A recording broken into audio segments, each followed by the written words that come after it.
చనిపోయి 6 సంవత్సరాలు అవుతుంది. పిల్లల్ని పెంచుకోవడం కోసం, పోషించుకోవడం కోసం నేను బయటకు వచ్చాను. 2 ఆడపిల్లలు, 1 బాబు. నేను పిల్లల్ని మా అమ్మకి ఇచ్చి బయటకు వచ్చాను సార్. ఇంట్లో మేడం ప్రతిరోజు కొడుతుంది, అన్నం పెట్టదు, ఏ రోజు కూడా అన్నం తిననివ్వదు.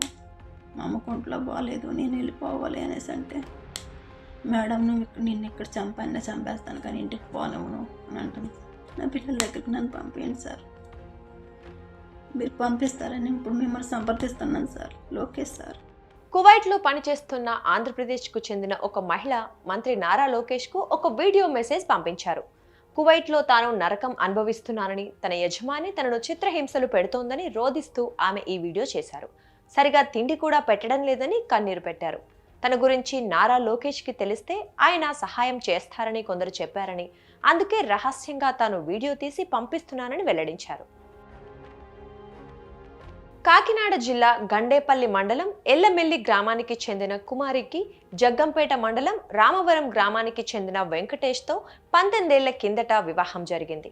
వీరికి 2 ఆడపిల్లలు, 1 మగపిల్లవాడు సంతానం. 6 ఏళ్ల క్రితం కుమారి భర్త చనిపోయాడు. అప్పటి నుంచి 3 పిల్లల్ని కుమారి తన కష్టంతోనే పోషిస్తోంది. ఊళ్ళో ఉంటూ ఎంత కష్టపడినా వచ్చే డబ్బు కుటుంబ పోషణకు సరిపోవటం లేదు. దీంతో కొందరి సలహా మేరకు కువైట్ వెళ్లాలని కుమారి నిర్ణయించుకున్నారు. పాలకొల్లుకు చెందిన సుధాకర్ అనే ఏజెంట్ సహాయంతో 7 నెలల క్రితం ఆమె కువైట్ వెళ్లి అక్కడ ఓ ఇంట్లో పని మనిషిగా చేరారు. పిల్లల సంరక్షణను తన తల్లికి అప్పగించారు. పిల్లలకు మంచి భవిష్యత్తు ఇవ్వాలనే కోరికతో కువైట్ వెళ్లిన కుమారికి కొన్ని రోజుల్లోనే కష్టాలు మొదలయ్యాయి. ఆమె వీడియోలో వెల్లడించిన వివరాల ప్రకారం కుమారిని ఆమె యజమాని చిత్రహింసలు పెడుతోంది. సరిగ్గా తిండి పెట్టడం లేదు, ఫిజికల్గా, ఎమోషనల్గా హింసిస్తోంది. సరే ఇంటికొచ్చేద్దామని ఏజెంట్ను కాంటాక్ట్ చేస్తే అతడు స్పందించటం లేదు. నేను ఇంటికి వెళ్ళిపోతాను అని యజమానితో చెప్తే చంపేస్తామంటూ బెదిరిస్తోంది. ఇలాంటి పరిస్థితుల మధ్య మంత్రి నారా లోకేష్ ఒక్కరే దిక్కు అని నమ్మి తాను పనిచేస్తున్న ఇంట్లో నుంచే వీడియో రికార్డ్ చేసి కాకినాడలో ఉన్న బంధువులకు కుమారి పంపించారు. ఈ వీడియో చూస్తే ఎవరికైనా కన్నీళ్లు ఆగవు. నారా లోకేష్ గారు నమస్తే సార్. మాది కాకినాడ జిల్లా గండేపల్లి మండలం ఎల్లమెల్లి సార్. నేను కోయిట్కి వచ్చి 7 నెలలు అవుతుంది సార్. నాకు 3 పిల్లలు సార్. 2 ఆడపిల్లలు, 1 బాబు. నేను పిల్లల్ని మా అమ్మకి ఇచ్చి కోయిట్కి వచ్చాను సార్. మా అమ్మకు కూడా ఒంట్లో బాగోదు సార్.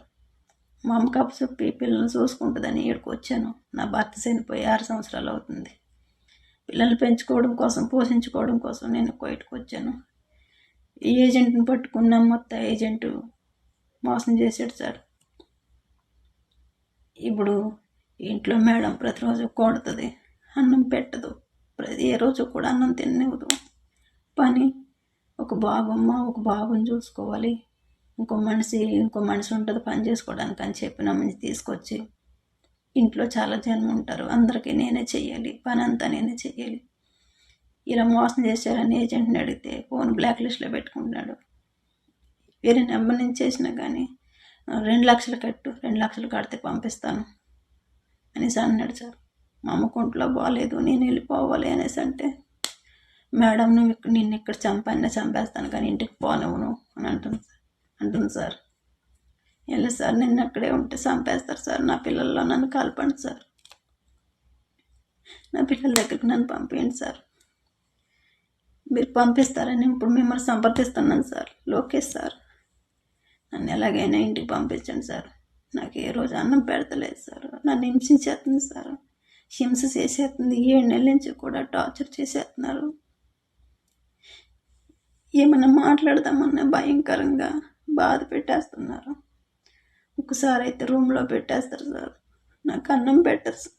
నా పిల్లల దగ్గరికి నన్ను పంపించండి సార్. లోకేష్ సార్, మీరు పంపిస్తారని మిమ్మల్ని నమ్ముకొని మిమ్మల్ని సంపాదిస్తున్నాను సార్.